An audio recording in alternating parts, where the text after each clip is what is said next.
For about a week now, we have heard district after district around the Bay Area describe this as sort of the ultimate step, the lever you do not want to have to throw unless you absolutely have to. Just yesterday, San Francisco said it was inclined not to close the schools. Well, today, the city changed course.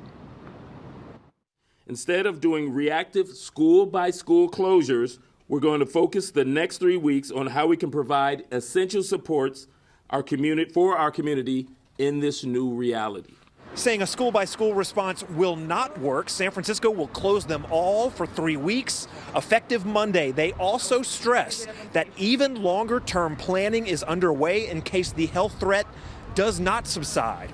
We need the time to plan, prepare, and train staff on how to operate schools during this epidemic. This decision was made under intense pressure. Teacher and staff unions were calling for a shutdown, as were some elected officials at City Hall. If there was somebody who was affected by the virus, it would spread very quickly in a school. So let's take a couple weeks, where we don't have school, and let's figure out what we need to do next. But we do deem that schools are essential, not non-essential. Just this morning, the governor's office was advising against district-wide closures, noting that many students depend on school for food and many parents depend on school for childcare. Emergency room doctor, nurse practitioner, and you have kids, and you have no capacity to have those kids at home without your own presence being there. We will be setting up ways to continue to provide meals for our students who rely on them.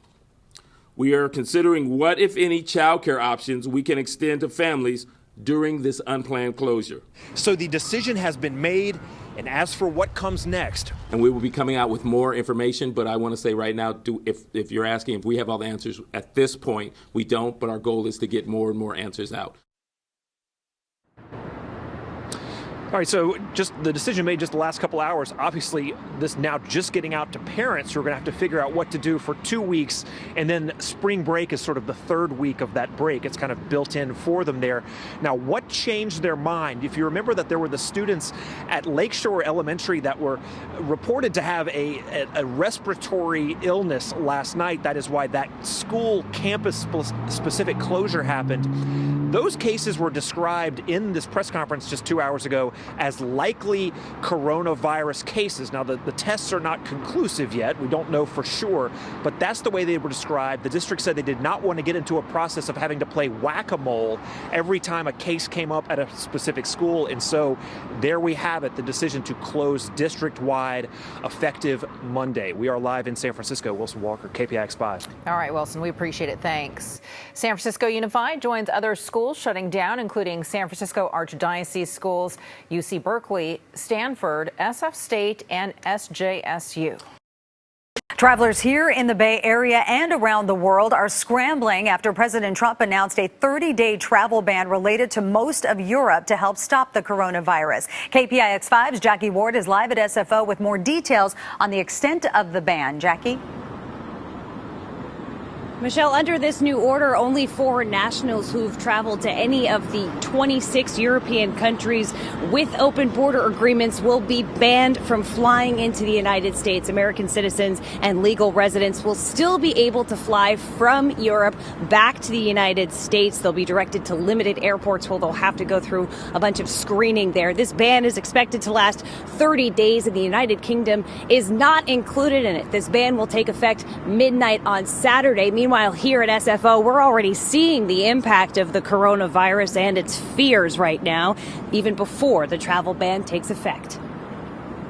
Inside the international terminal at SFO, it's a ghost town. Ticket counters, usually bustling with eager travelers, dead. The only people we saw early this morning were traveling to Hawaii. Yeah, there's a concern, but I don't know. We already bought the ticket, so we might as well just go all the way through.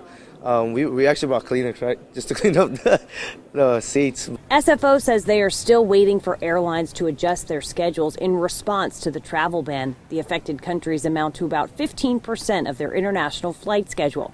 Americans who are in Europe right now are doing everything they can to get home fast. and that means waiting in very long lines. There's definitely been a lot of uncertainty, which has caused a lot of panic. When we left California, Everything was fine. yeah, everything was completely normal. And as soon as we're in the air, we land and we get bombarded with messages. At Mineta International Airport, they say they don't have any direct flights to mainland Europe, only direct flights to the UK, which is not part of the ban. But even prior to President Trump's announcement last night, Mineta says it's already been seeing a trending decrease in travel. Their TSA screening checkpoint saw overall traffic down 18% in the first 9 days of March, every day reporting worse numbers than the day before. And across the bay, Oakland International Airport says it is still too soon to tell the effects that this travel ban is having on their operations there. From SFO, Jackie Ward, KPIX 5. Mateo Union High School District shutting down schools over the coronavirus pandemic. Yeah, officials say today is going to be the last day of classes. Starting on Monday, campuses will be closed until further notice. Glen Park Elementary in San Francisco is closing immediately after 7 students have reported respiratory illness. The Department of Public Health is working on getting those students tested for coronavirus. Students, their family, and staff are being asked to self-quarantine right now. There are no confirmed cases of the virus, though, at Glen Park or any San Francisco schools. But out of an abundance of caution, SFUSD is making the decision to close all schools starting on Monday. That closure is going to last at least 3 weeks, with the last week overlapping with spring break. We've also learned Berkeley High School will be closed starting today. All Berkeley High classes will be canceled so that staff can have time to work on options for students to do at-home learning while they're away from school. The remainder of Berkeley Unified Schools will start closing on Monday through April 1st. San Mateo Union High School District says its schools, including the San Mateo Adult School, will be shut down starting Monday through March 30th. West Contra Costa County Unified is closing this Monday for 3 weeks. Tamalpais Union High is closing today through March 30th. And Santa Cruz County is closing all public schools starting Monday.